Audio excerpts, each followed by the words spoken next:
Welcome to the Westport Library. Today's program will begin momentarily. Supported by Verso Studios, created locally and shared with the world.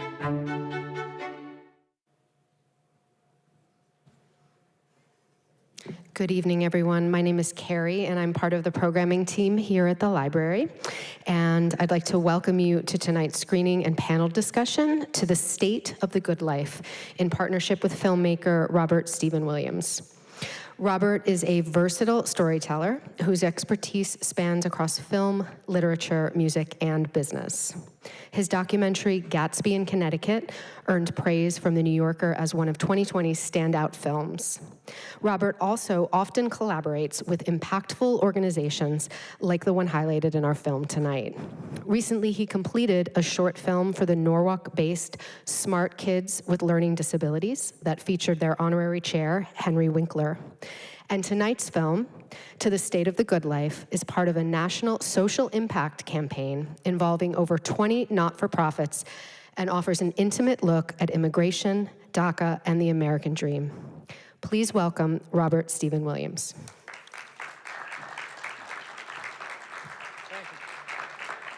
Thank you, Carrie. It's great to be here. You know, the Westport Library is just so amazing. They have all this really great technology, and we're pushing them to the limit tonight with all kinds of fun things. And the screen, isn't the screen like amazing? How about a hand for the library? The staff works so hard. They do all these shows all the time. So I appreciate you all coming out tonight because the Mets are playing, the Yankees are playing, but you guys are here, so I'm really pleased that you made it. So we're gonna have a very interesting evening. We got some great experts in the field, but I thought I'd start the evening by just explaining how I ended up making a film about a DACA recipient in Nebraska. So it actually starts 20 years ago. I was writing a piece for a not-for-profit Dublin-based Concern Worldwide about a soccer team that they had sponsored in Somalia. Well, Somalia is still going through a civil war over 30 years. At the time, it was about 12 years.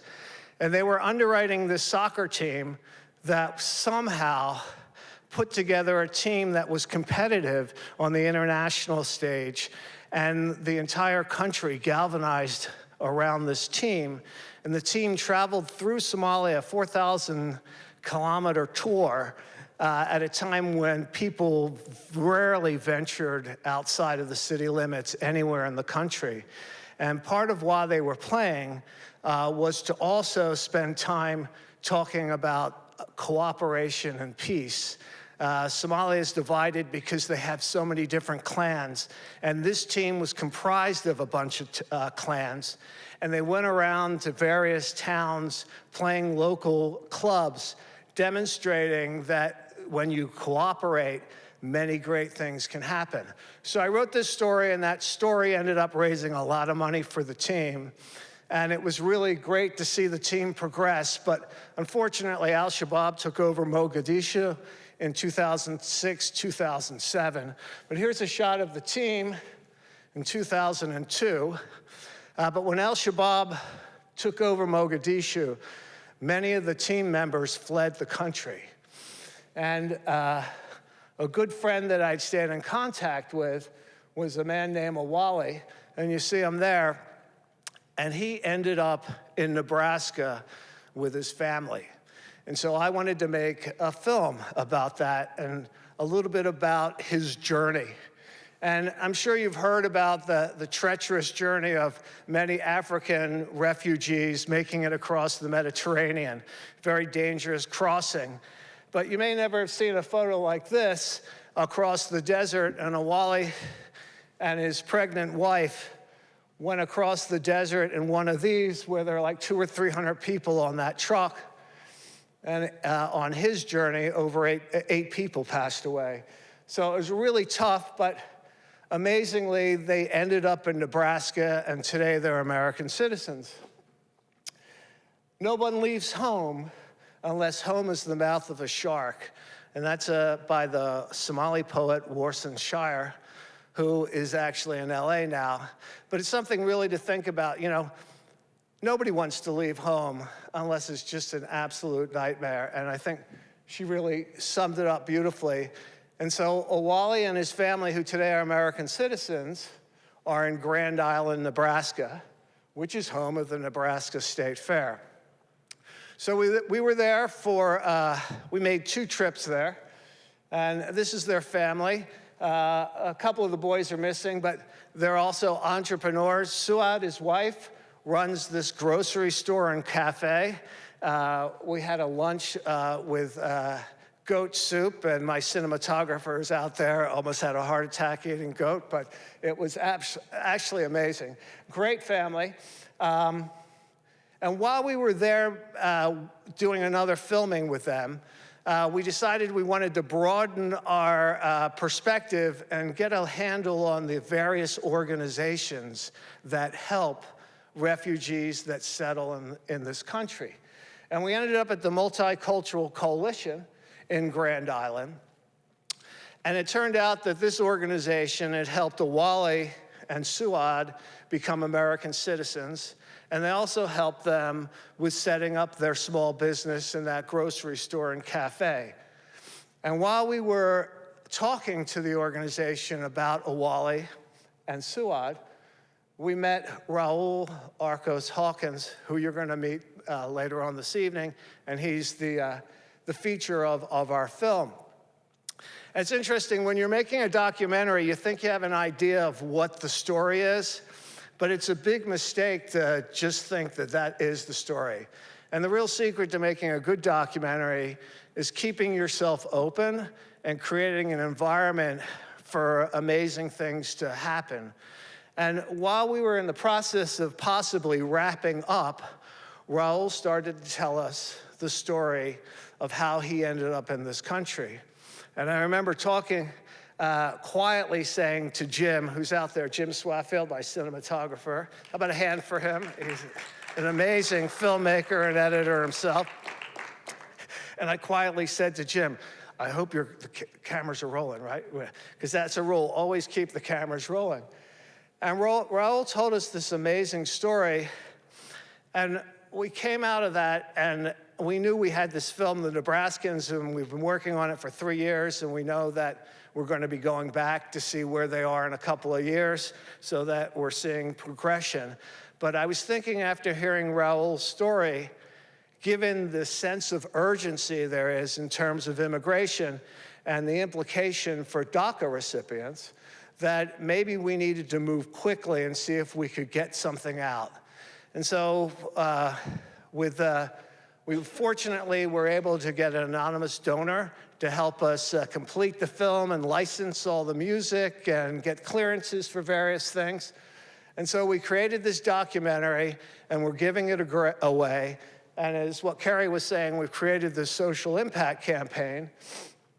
And so we've created a website, and we have, I guess we have close to 20 organizations now. And basically what we've done is we've created a media packet, we've created trailers, we've got the website, and we're pushing this down to various organizations so they can use this film and have a similar sort of conversation that we'll be having tonight with their own communities. So it's an opportunity for them to raise awareness, to also create an opportunity to get some volunteers, some donations, but also let community that's in need know about the important services that they can offer. So I know that you all know where Nebraska is, but you might not know where Grand Island is. So I wanted to give you just a little bit of perspective. Hall County's in that little square there. And it's interesting, Nebraska has almost 2 million people and 77,000 square miles. Connecticut, with only a fraction of the size of Nebraska, is almost twice the size in population, which, you know, when you put it in perspective, I didn't realize that. And even Fairfield County has almost 1 million people.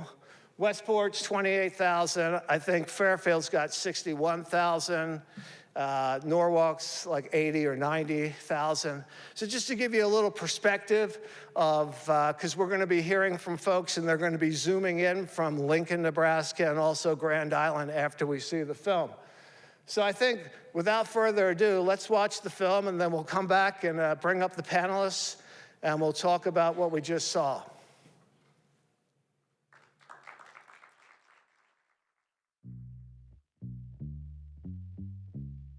This morning, Secretary Napolitano announced new actions my administration will take to mend our nation's immigration policy, to make it more fair, more efficient, and more just, specifically for certain young people, sometimes called dreamers. Now, these are young people who study in our schools, they play in our neighborhoods, they're friends with our kids, they pledge allegiance to our flag. They are Americans in their heart, in their minds, in every single way but one. Put yourself in their shoes.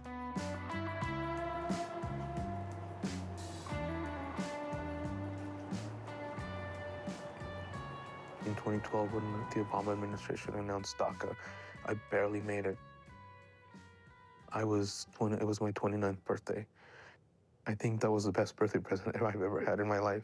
I was able to obtain a work permit, and ever since I've been working. I don't take it for granted because I know in a heartbeat it can be taken away. And right now, with the pending litigation, with DACA heading to the Supreme Court, it makes me wonder if it does go away, I may not be able to help other immigrants because I might not have a job. Because right now there is no pathway to citizenship for DACA recipients.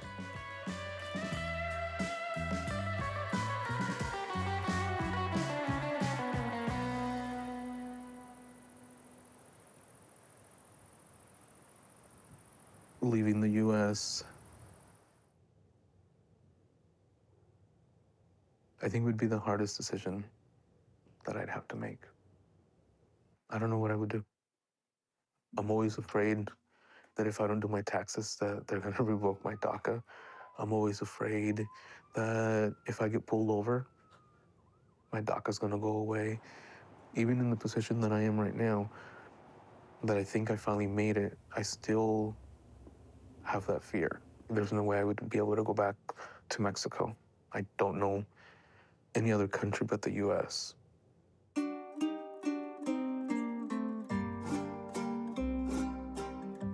My mom and my grandma had a small little store. They sold food and some snacks, some beverages.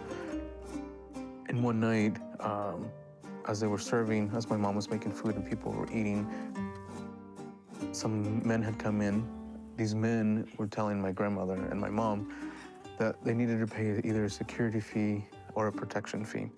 And I just remember that I was pulling on my mom's dress and she pushed me behind her because one of the men had pulled out a gun. I was 8 years old when it happened. It was a 3-day trip from Chihuahua, Guerrero, all the way to Nogales. We rode on the back of cargo trucks that had chickens and potatoes. It was a long drive getting to Nogales, and then my mom telling us that we had to separate. If we didn't see each other, to call the number that I had memorized. And then I just remember being taken to this lady's house, and that morning she gave us cornflakes and a banana and told us that we were gonna cross.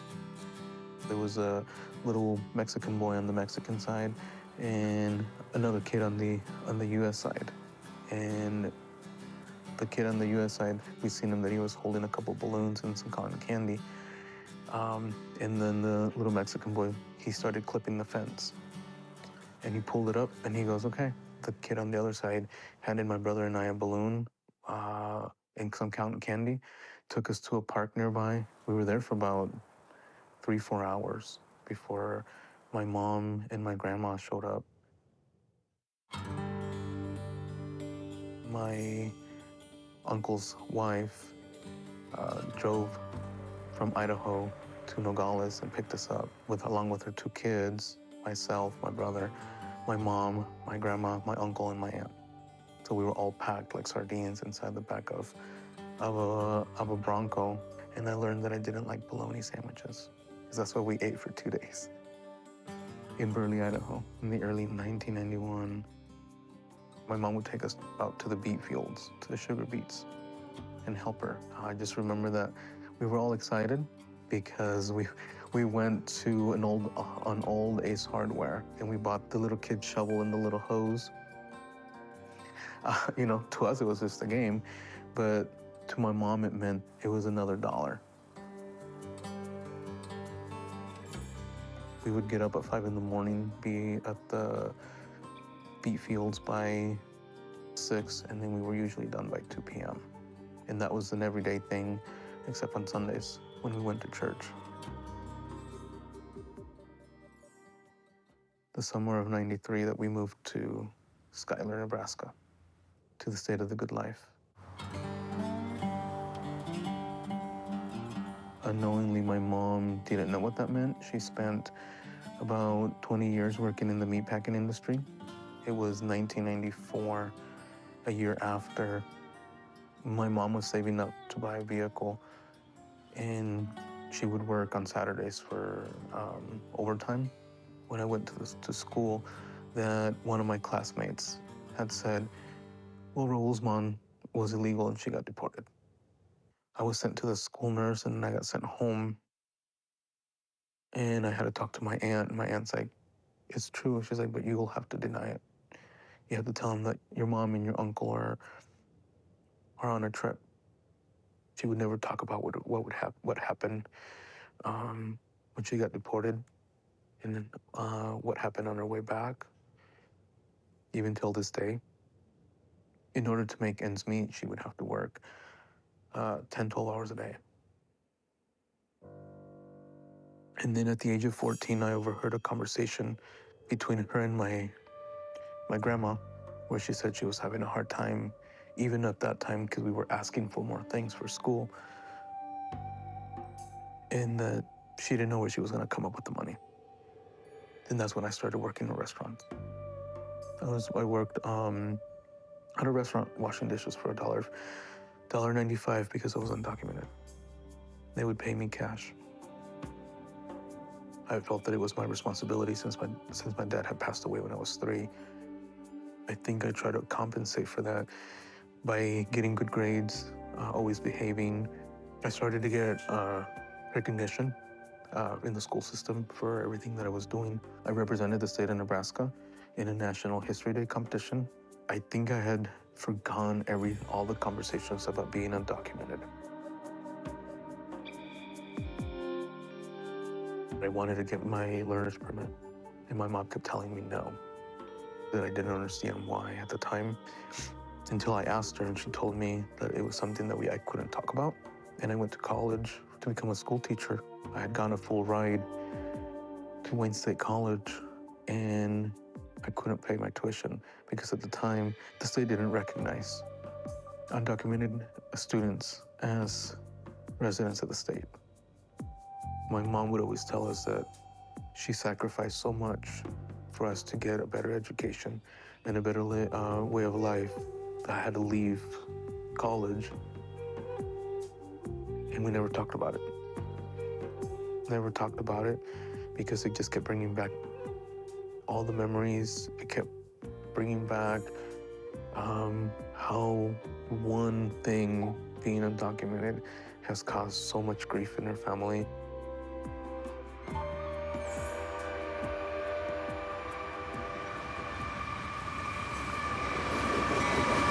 I think it was hard to hear some of my state representatives and state senators tell me that my Christian heart hurts for you, but illegal is illegal. I think to hear that, I think it was like telling me that Nebraska isn't welcoming. Over the last, 11, 12 years that I've been a DACA recipient, I think I've contributed to the state I've given back to the state and that I've tried my whole life to set an example. It kind of reminds me of the day that I learned what a spick was from an old man who was yelling at my brother and me and told us to go back to Mexico.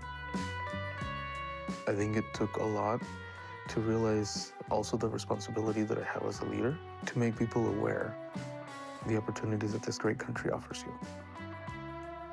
And I wouldn't be here if those opportunities didn't exist.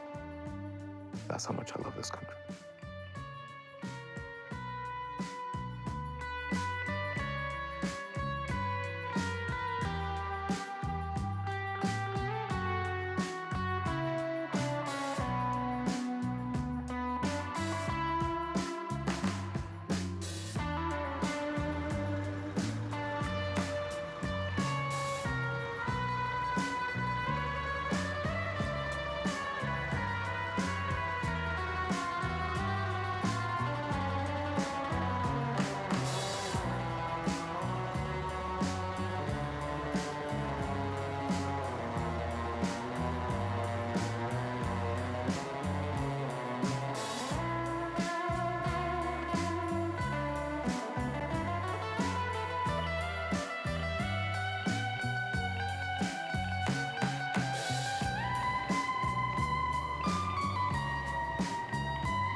Well, thank you so much. As I said, you really need to stay open for the unexpected when you're making a documentary.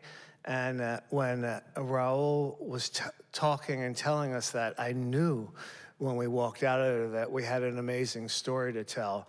And it was really remarkable, and it took a lot of courage from Raul. So we're gonna meet Raul, and we're gonna meet some other people. So let me first introduce the person next to me. She's the executive director of Building One Community in Stamford, Connecticut.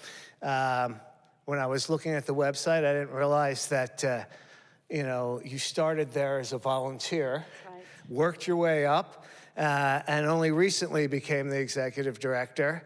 But before she volunteered at Building One, she spent almost 20 years at IBM as a senior communications executive. And you were in Madrid, China.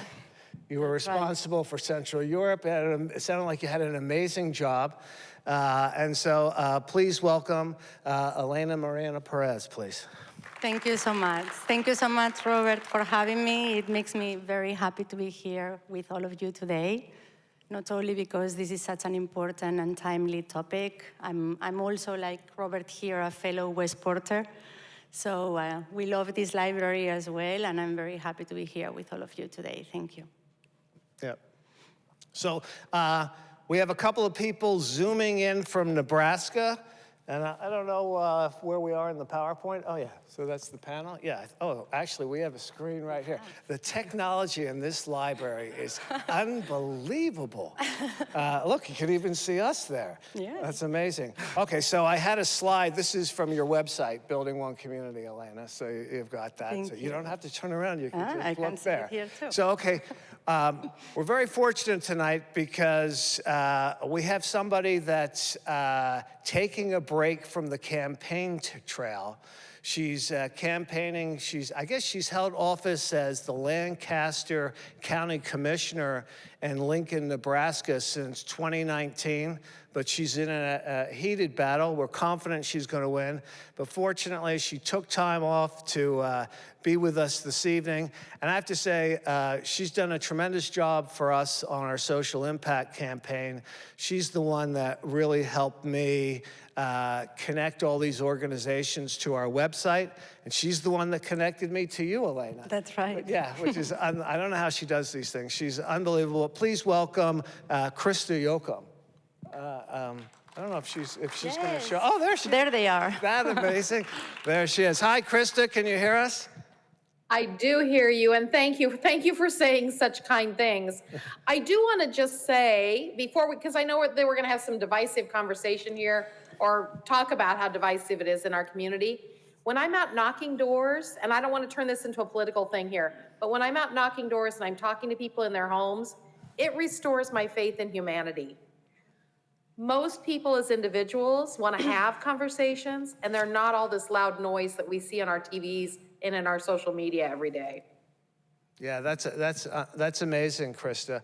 Yeah, I don't know how you do it, but I should have said you also are a senior coordinator at Nebraska Appleseed, which focuses on advocacy, legal aid, and also helping in community organizing. So Nebraska Appleseed does a really remarkable job. And so somehow she's juggling both of these things and has time to be with us. And then last but not least, the reason we're all here tonight, I don't really need to actually introduce you to him because I think you know quite a bit about him. Raul Arcos Hawkins. Raul, how are you? Good. I am glad to be here and share my story one more time. It has been an amazing experience. I hope that this conversation allows us to talk more and to discuss this issue and bring more light to the issue itself. And like Krista said, just have conversations. There's people out there that are willing to talk and to listen. And that's all we need is the space in that conversation starter. Yeah, that's amazing. Raul, when we were together in your office and you started telling us about this, at one point you said you hadn't really shared this story, and we were really blown away. I don't think you expected that we were going to make a film out of what you were telling us.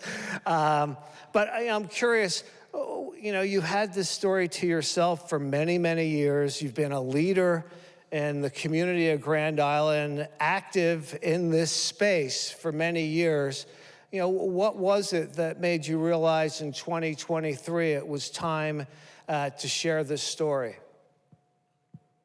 I made it a personal goal to be more vulnerable and to share a little more about how I got here. One, because in the position that I am right now as the executive director for multicultural, I wanted our clients to realize that the director that's sitting, making decisions is going through the same issue and the same complex problems that they are, and the same assistance that sometimes they're seeking are the same problems that I'm going through.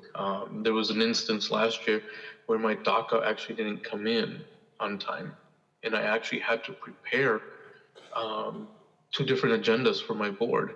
One agenda moved forward with the fact that I would still be employed, and the second agenda basically had my resignation letter and transfer of powers. And it was an experience that makes me realize how vulnerable our communities are, and that one thing can throw your life into a whirlwind. And that's when I realized that my story could help others, and bring more light to what's going on. Yeah, I can't imagine that emotional roller coaster that you've been going through. For those that are unfamiliar with becoming a DACA recipient, I recall you telling me that there's a renewal process. Can you just walk us through exactly what that is and how often and what hoops they make you go through? So honestly, I just filled out my new renewal because with the pending court case, one of the things that we're pushing for anybody here in the state of Nebraska and anybody across the state is, or even in the U.S. who has DACA and it expires within the next year, to renew now, because we are uncertain what's going to happen. So, and even the cost of renewing has gone up. Before it used to be $495. Now it's $605. So there has been a significant jump. You have to renew your work permit every 2 years. Usually, we always say start renew it a year and a half in advance, because even though it is somewhat of a priority for those renewals, it may take longer than 3 months, and you never want that gap, because here in the state of Nebraska, if you lose employment, you do not qualify for unemployment. So you never want to have that gap in employment, because it is tough. And that was the situation that last year I had, the stress of wondering if my DACA was going to come in. I would check it every day online to see, and my heart would always like flutter every time I saw that it says process, that it would state processing. And I would go to work, put on a smile, and pretend like nothing was happening, even though inside I was wondering, will I be able to come back to work tomorrow? And then the day that my DACA expired, I was at home, and I was like, I had messaged the office, and I messaged the staff, and I said, look, I can't come in today. I am taking a mental health day. And about 10 a.m., my DOJ said, I just checked your status. They approved your DACA that same day it had expired. I ended up having to take a mental day, and I was going to end up coming in, but I said no. I'm like, I need to take a couple minutes in a day to breathe in everything that was going on and just figure out how I could utilize my story to bring more light to not only the DACA recipients, but to the many stories of immigrants that are coming to the U.S. or that are here that are going through the same situation. And it might not be DACA, it could be that they're seeking asylum. And because of one document that was not signed at the border, everything that they've done has now rendered useless. And that hurt as I continue working with immigrants, especially with the with the broken immigration system. And that was the key of why I wanted to share my story. Because if it's happening to the individual who thinks he has made it and has reached an amazing achievement of becoming an executive director and being able to help other immigrants, it can happen to anyone. And that was the main reason why I decided to share a little bit about my story, become more vulnerable, and for people to see that this situation is just one of many stories that we're hearing that have no resolution. It's unbelievable. It's interesting, if you look at what Raul's organization does for the immigrant community in Grand Island, it's very similar to what Elena's organization does. And I thought maybe the two of you might want to swap some war stories, or if you want to make Absolutely. any comments, Elena, based on what you saw and in the movie. Yeah, that's right. So building one community here based in Stanford, our mission is very similar. It is to advance the successful integration of immigrants and their families, right? And integration is really multidimensional. There are so many aspects of it. It is language, it is work, it is education. So our programs are as well designed to be wraparound programs and try to look into the different ways that we can support immigrants as they come to this journey with all those different aspects. So that wraparound support and the support of the overall community are really key to advancing that. Yeah. My sense was that, and in talking to Raul, I didn't really talk to you about this, Elena, is that you're constantly under-resourced, and yet the needs for your services are rapidly increasing year after year. Would you say that's true? That is very true. That is one of our biggest challenges, right? I mean, we see every year that the demand for the services is so high, the need is so high, the impact can be so great, right? You see what is possible when people who come through our doors are getting the support they need. However, the resources are scarce. I mean, every year, for example, at B1C, we welcome almost 5,000 immigrants. Only 2022 to 2023, we were serving 31% more, right? So the need is really huge, and that's one of the biggest challenges that we have, to really find the resources to serve more and serve better. Mm-hmm. The name of this film is To the State of the Good Life, and it was something that Raul says in the film. But to be honest, as somebody from the East, I didn't even realize at the time that the state motto for Nebraska was the good life. And I showed that in the sign in that film. But Raul also mentions right there, and I don't know if you caught that his mother thinks he's moving the family to the state of the good life, and then she spends the next 20 years working in a meatpacking plant, probably JBS. And I know Awali, my Somali friend, he's on the kill floor at JBS. And it's very difficult conditions. And yet they do it because so many people, it's not only their immediate family in the States that are relying on them. I know in Awali's case, there's 2 families, an extended family back in Somalia that are relying on funds. And I'm sure the same thing is happening in your community, Raul, and I'm sure you've seen that too, correct? Yeah. Yeah, and here in Grand Island, one of the things is, like you mentioned, one of the biggest employers is JBS. It's a meatpacking plant that we have out here. And when you go and you look of who are the workers, it's a lot of our clients. So unfortunately, some of them are very skilled as they come in from other countries. We've had individuals, one in particular, who's a neurosurgeon, but because he doesn't speak the language, he has been forced to work at JBS because that's the only job that right now he can perform without knowing the language. And I think that's one of the hardest pieces when we're looking at where some of our clients are working. It's a lot of times, it's not because that's where they would choose to work, it's where they can. And that was one of the issues, like with my mom. My mom is a lot smaller than I am, small frame. She's about 4'9", so she's pretty short. She had a difficult time working at the meatpacking plant because she always worked in the cut floor.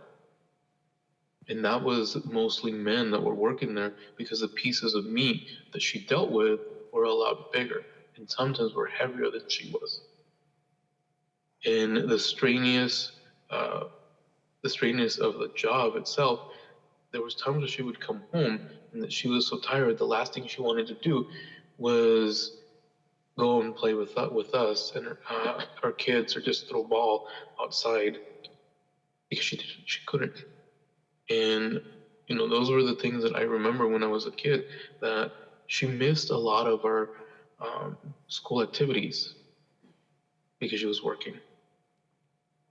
Unbelievable. And I know, and that was tough as a kid, especially when some of our other classmates would ask, "Where's your mom?" Krista, I know your organization does a lot of advocacy work. We're shifting a little bit, probably off script, but I know you've talked a lot about the regulations and some of the things that they're trying to do in agriculture in Nebraska to try to improve working conditions. Can you comment at all about that? Yeah, that's not the work that I personally primarily do, but within our organization, we do a lot of, we work a lot with the employees who are at risk for repetitive motion injuries, for injuries with sharp knives, for exposure to chemicals if they're doing the cleaning, those sorts of things, so that they know their rights, so they can protect themselves by maybe doing some exercises, some stretching before they do their shifts, so that they know how to get access to health care once they've had injury, what those rights are, how to report that. We've worked actively on slowing down the line speeds, which would allow people to work in safer conditions.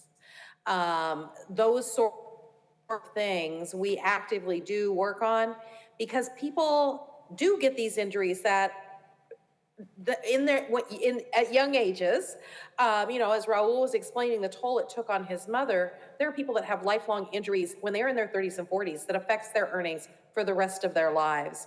I met a man who his feet were scalded from hot water and chemicals in cleaning. He cannot wear shoes, will never be able to wear real shoes the rest of his life.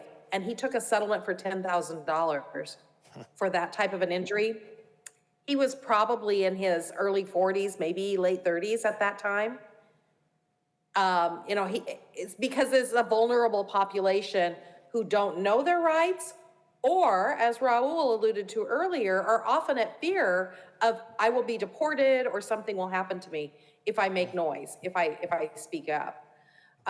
So that is a huge challenge. And those are, when you were talking about the populations earlier, I was thinking most of Nebraska's population, 70% of Nebraska's population, is in 3 counties at the far eastern side of the state. So the rest of our population is very spread out across the state. And there are those types of agricultural jobs that are attractive. They can be done without a lot of language. It's a decent paycheck. It's not, they used to be unionized. It's not unionized anymore, but it's a decent paycheck. And a lot of our immigrant population goes there, but then that also puts them further from services like legal services, further from any case managers or other people that could be helpful. So thankfully we've got organizations like Raul's organization that people can access in some of our rural communities. And Elena, your organization does quite a bit too, and people might not even realize how important and how large the immigrant community here in Connecticut, and specifically Fairfield County and Stamford is. Do you want to talk a little bit about that? Yes, sure. So we have a very large immigrant community here in Connecticut. We have around 15% of the community are foreign-born. But as you get closer to Fairfield County, the number increases, right? It is 22% when it gets to Fairfield County. It is 33% when you get to Stamford. Very similar as well to other places like Norwalk or like Bridgeport. 88% of them really reside within Connecticut, like Krista, in 3 different counties: Fairfield, Hartford, and New Haven.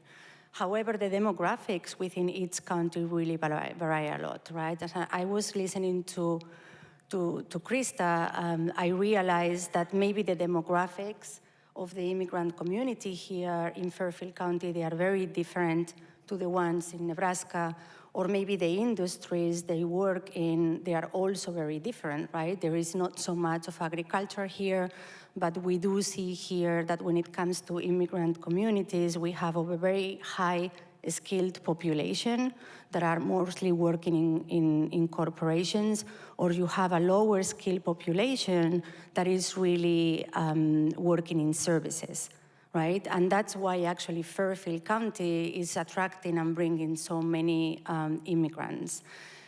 You think as well the proximity from New York, the fact that this is such a wealthy area.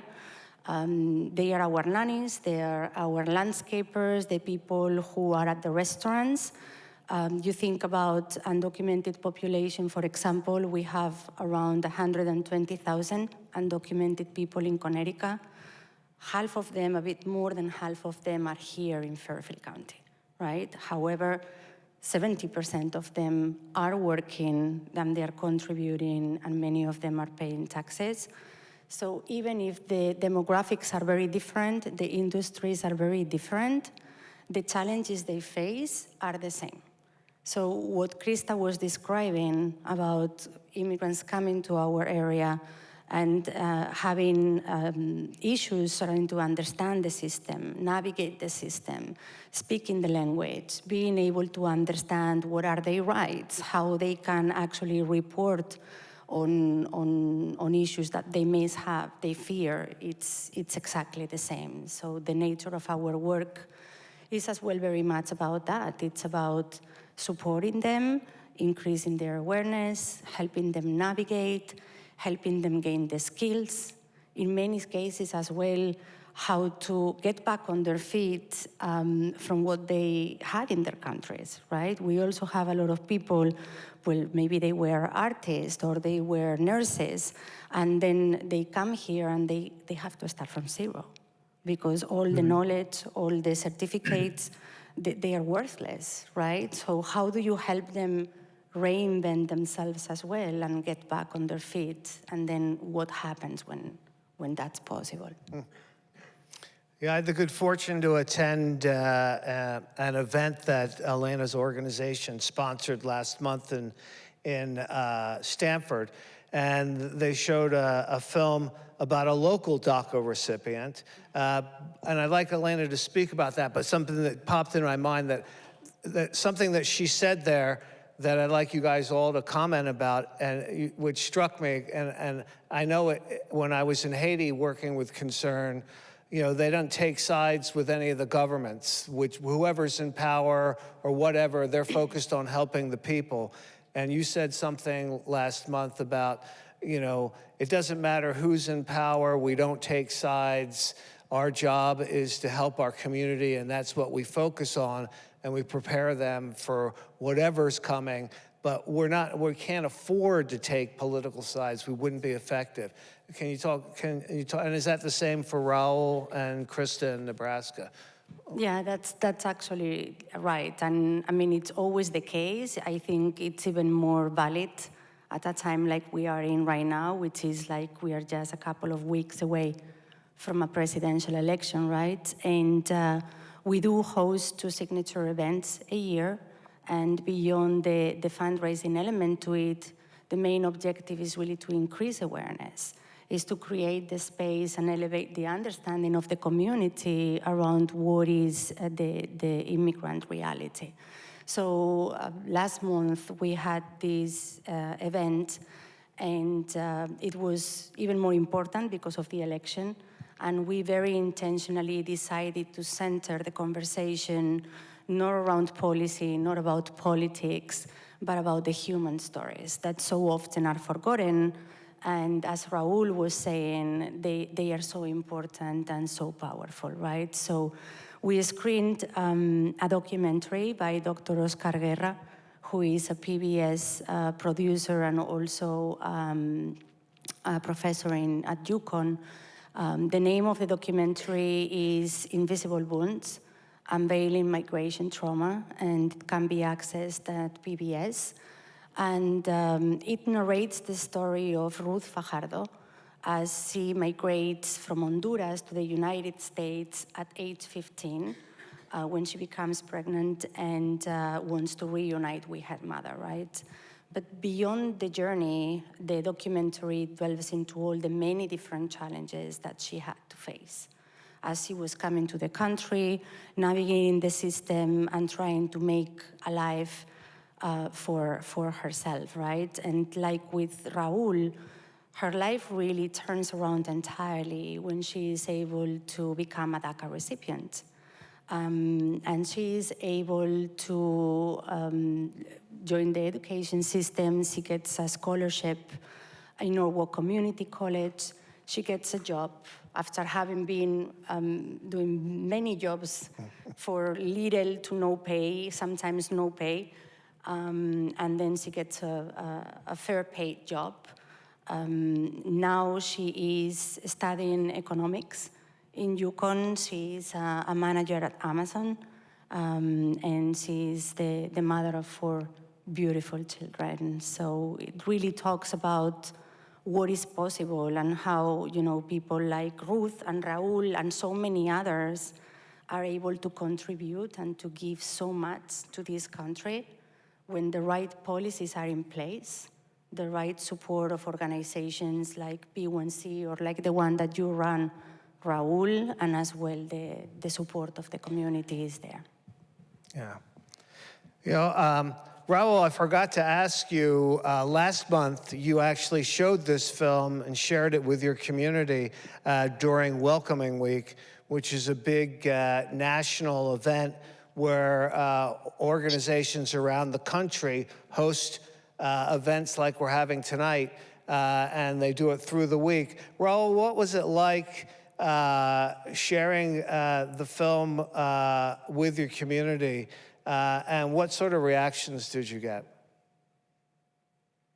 First, it was a very humbling experience. I think there was a lot of the individuals that came in, community members, who wanted to hear and wanted to understand more what was going on and what DACA was. I think it was more humbling to get phone calls from some of the individuals that were present, that said, hey, I talked to my neighbors, that we created a handout that had all these different facts and contributions about DACA recipients. And it was in English and Spanish. And one of the ladies that was there said, I called 12 people. And I talked to them about your story, about how unfair it is, and how you're contributing, and there is no pathway to citizenship. That, I think, alone, just to know that one individual out of all the 40 that were there communicated and shared my story with 12 different people. And she said she made more copies of the handout that we provided, and she handed it to anybody who would listen to her. And she's like, we have to do something. She's like, this makes me mad that we've provided all these opportunities for this individual, and not only him, but others like him, and we're not doing anything. We need educators, we need doctors, we need all these different careers that we've gone into, but there is no legislation. And I think what has inspired me even more was the fact that she got angry. And it was that anger that she felt because she said it's not right, that motivated her to continue. And that before we left, I think I got that sense that support is there. We just need to push more for legislation. And that's something that I know with Krista and Nebraska Appleseed, we've worked together on before. And it has been a challenge, especially in Nebraska, but I think if we continue building the narrative and that cause for support, I think we can change. And we should be able to work together to get at least some form of legislation passed. Because again, the DACA is just an executive order that can go away at any point in time. There is no guarantee, because it's just like any temporary protected status. It's only, there has an expiration date on it, unfortunately. And we've known that over the last decade, and even the last 8 years have been a roller coaster ride. And when we had that screening, and even when I went to Tacoma to show the film in Tacoma, Washington, it was the same feeling of people coming together and uniting and said, what can we do? Because there has to be something that we can do. Krista, do you want to Raul, comment? thank you for sharing. Oh, I'm sorry, I jumped ahead of you, but I Yeah. really wanted to thank Raul for sharing his story because that is so valuable. And Elena referred to it earlier as telling the stories, getting to know people. That is a lot of the work that I do at the nonprofit is creating those allies. Once people know how their neighbor is affected, they do get angry, just like the woman that you described, Raul. And DACA, while DACA did give protection to those that were eligible, it just meant they wouldn't be deported. There were a lot of other things that we've had to fight for along the way. It didn't give them a driver's license.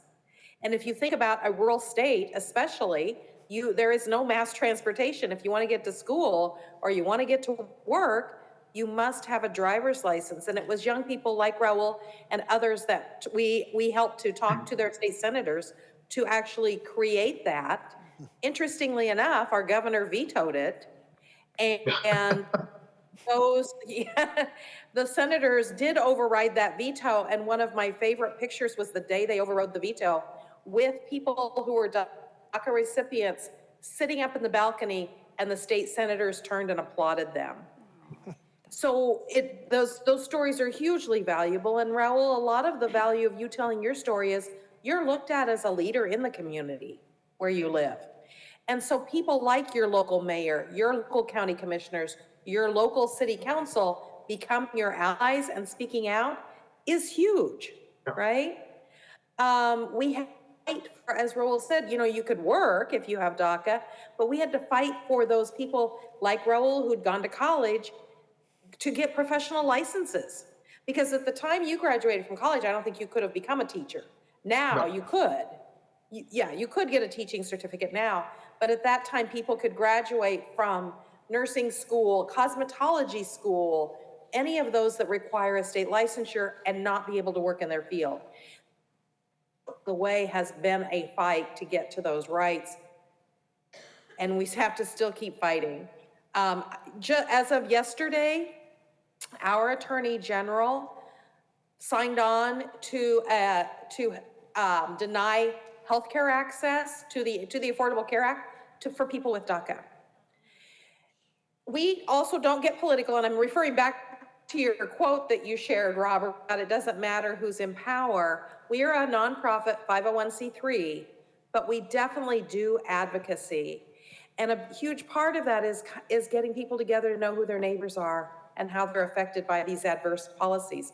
Because I don't think anybody walking down the street or engaging with Raul in his regular work would have any idea unless you share the story. Right, it's really remarkable. We have a number of statistics that we could share, but we're actually starting to run out of time. Are there a couple of stats that we should just share? We're going to put that up on the screen. Let's see if we can get to them. I don't know what we've got. See what we've got. We'll keep moving and see if we can get to those stats. There's a couple that just pop out. Krista, do you want to walk us through these top line numbers? Yeah, I did want to say one thing. We talk about around 530,000 people that have DACA, but there are about 300,000 more that had a DACA, but when it was threatened and we weren't sure if it was going to be revoked, there were a lot of people that did not renew. And that number is close to 300,000 because they were fearful that if their name was in the system, they might be more at risk for like that, and now there are no new renewals can happen. That's hugely important. Oh, good, I guess better now. When we look at these numbers, you might think that, when I'm looking at Nebraska's numbers, that's 7% of immigrant population. It's really much more impactful in certain communities, such as Grand Island, where 60% of the school enrollment are children of color, and over 40%, almost 48% of those are Latino. Yeah. So that impact is huge in a smaller system, even though the numbers across the state are not quite as impactful. Well, it's interesting, you know, when you look at some of these numbers and you hear that immigrants don't pay taxes and they're not generating revenue, when I look at some of those numbers, it's actually mind-boggling. And even in Fairfield County, Elena, I've seen, you know, some of the numbers on how much revenue is generated from even undocumented workers is unbelievable. Yeah, that's right. I mean, that's one of the biggest misconceptions, right? I mean, immigrants are huge contributors to the economy, whether they are documented or they are not documented, and that you can see that abroad, across the board. Mm-hmm. Yeah, we're looking on the screen now, just some comparisons in Hall County, Nebraska, and Fairfield County. There's over $3 billion of taxes paid by immigrants in Fairfield County. And my guess is nobody would have thought that's even would be close to that number. Yeah, it is really a big number, and it is really important to realize of that. Even undocumented immigrants as well, so many of them, they are contributors and they are paying their taxes in the hopes that at one point, if the laws change, they will be able to show that good faith and be able to get back into the system. Mm-hmm. And they're entrepreneurs and they're job creators. And Totally. you look at Hall County, where some of the numbers were too small to show in this census data, the American Community Survey. But yet, if you walk downtown, you see it. It's visible, right? Yes. What are the new businesses? What are the stores? What are the restaurants? Who's selling the clothing? Those sorts of things. It's very visible. And that's one thing that it's very important, Krista, because if you think about it, I mean, an undocumented person, for example, may not be able to get hired, but they can set up a business. They can open a business with an ITI number and they can hire people. One of the things that we have, for example, at BUNC, we have an entrepreneurship program where we created different sets of workshops and mentorships to coach our population on how to set up their own business, how to expand their business. And that's one of the most popular programs as well. They are really big contributors in that way. Look, I'm conscious of the time and really appreciate that everybody came out tonight. We would like to get you an opportunity to ask some questions. And there is a microphone set up there. There's even a light that just flashed. It looks intimidating, but it's not. Nobody will bite you. And there's Dave Schneider jumping up for the first question. It does not surprise. The illustrious Dave Schneider, he's with the Zambonis. He does so many different bands, I can't keep track of it. Dave, welcome. What a guy. You're nice and you're plugging my stuff. These numbers are from 2018. So are these numbers hugely different from what these numbers are showing right now? There has been change in those numbers, but I couldn't tell you what it is or where we find the best source, right? Because if you think about especially what was very visible on all of our media, Afghan community members coming in, Ukrainian. Now, some of them had a visa, some of them had TPS, but others came through the southern border because it was the only way they could get here and be safe. So some don't have status, or they have TPS, a temporary protected status, which, as Raul indicated earlier, is at risk of running out. And that's one thing I know Afghan community members have been lobbying Congress on extending that. Thank you. And Raul, I can't get my son to clean his desk. Thank you for everything you do. Your inspiration. I wish you came tonight. Thank you for all that you all do. Thank you. Thank you. Any other questions? Oh, we got another one. Could you say your name so we know Yeah. who you are? I'm Tarkin. I was sitting with Dave over there. I just want to say thank you to all you guys for what you do. I've been involved just a little bit with Building One Community, and I highly encourage everyone to volunteer. I got involved, this is maybe a little more specific to refugees, I got involved with a group called Hearts and Homes for Refugees a few years back. And I wanted to mention and maybe ask you if you know anything more about this, but initially the process was somewhat slow, where there were just a few kind of regulated government-affiliated organizations, HIAS and Catholic Charities, who would resettle a refugee. They had a very short window of 60 or 90 days, and then a group like ours, Hearts and Homes for Refugees, would then give a year of community sponsorship. And there's been kind of a revolution in the last year where now they have Welcome Corps. And I just wanted to call it out because it seems like now kind of the reins are off. And there are lots of refugees waiting to be resettled, and there's a backlog. But now folks of just 5 Americans can band together, and if you want to reach out to Hearts and Homes or anyone else, you can then help to resettle these people, and you provide things like information about housing, about schooling, healthcare, just help families or individuals who come understand the community and feel more welcome. So just putting that out there, reach out to Building One or reach out to Hearts and Homes for Refugees. There's a lot that can be done now, especially as those things have changed. Yeah, thank you so much for saying that, because I think it's a very important point, and as well you bring up a good topic, which is really what can the community as well do, right? There are in many different ways. There are ways as well of sponsoring, there is a way of just volunteering or contributing in so many others. It's just, immigration is a complex topic, but it's not just something to just sit there and watch. There is so much that can be done to contribute. Thank you, guys. Yeah, thank you. Great. We have another question from the audience. Hi there, Celeste LaCroix. Raul, on a little bit different tack. The Democrats are seeing a drop in support from Latino men. What do you think that is all about?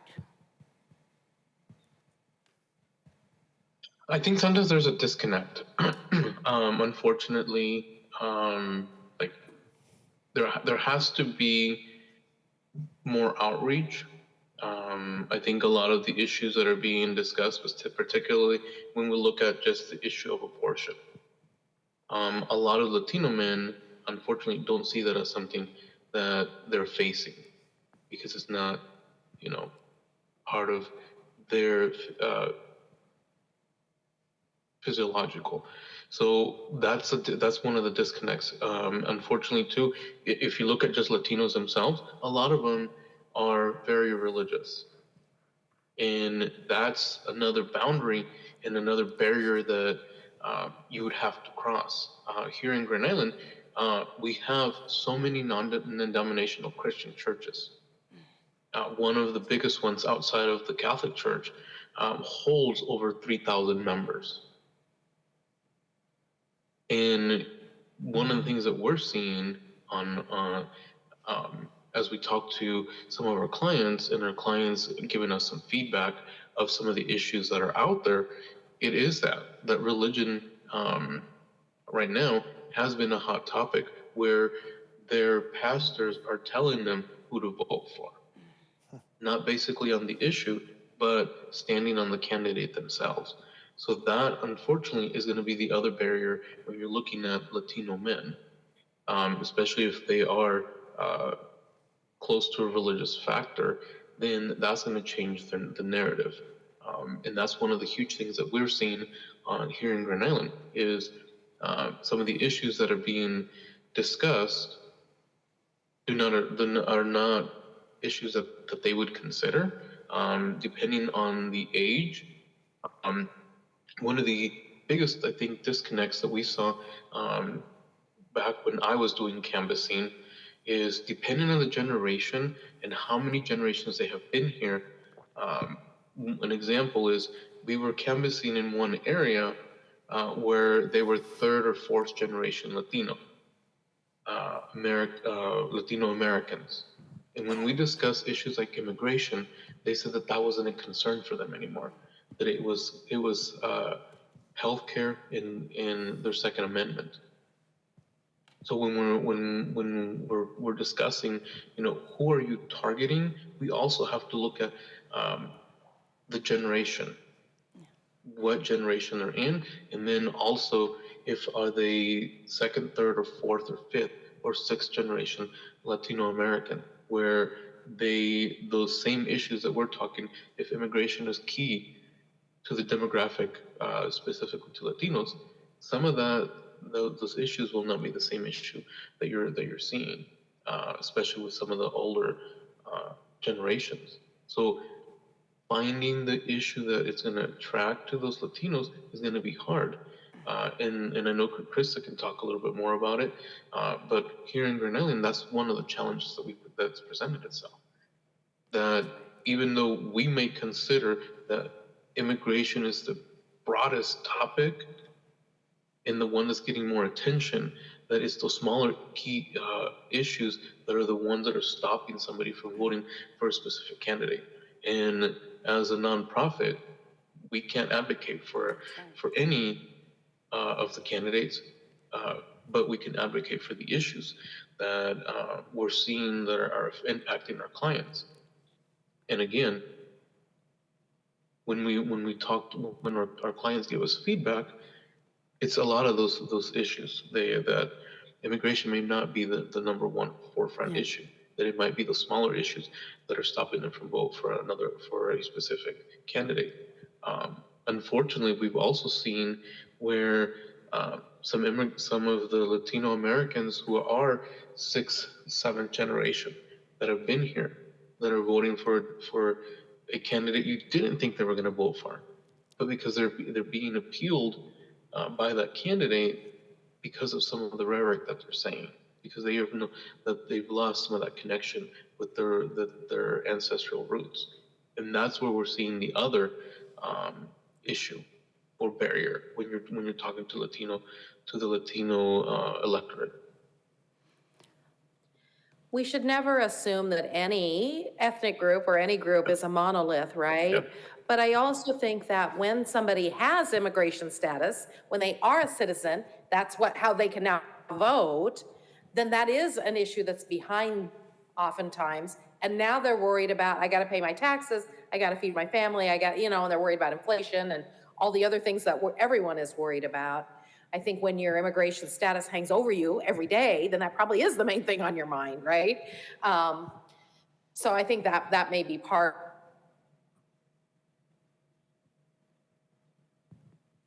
We might have lost Chris. Oh, no, she's back. I think you're back, yeah. No, I mean, on that as well, that's what I was going to say. It's totally right. There is not just one thing as one Latino electorate, right? There are many layers, there are many complexities, many backgrounds, generational aspects, and that's what we are seeing as well. And that's what I meant before as well with the comment on the colloquium. I mean, as a 501c3 organization, we cannot really oppose or support or endorse a candidate, right? Of course, we do care about who is in power, and we are going to work with them. But when it comes to these election periods, all we can do is really make sure that people who have citizenship are registered, that they are voting, that they are exercising that right, and just understand all the different complexities of the community.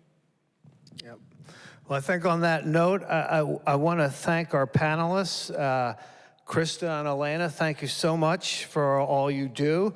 And Raul, for sharing your story and having the courage to do that. I know you moved everybody here tonight, and we're grateful that you had the courage to do that. And as I said before, this is part of a social impact campaign. We're giving this film away. And so if you know any organizations that could use it to have events like this, storytelling is such a powerful way of being able to humanize what can be a very complex and complicated issue, super emotional. I also want to thank the Westport Library. They do a tremendous job here, and they did a great job with the technology tonight. And lastly, I want to thank all of you for coming out tonight and for taking an interest in what is a really important topic. Thank you very much. Thank you.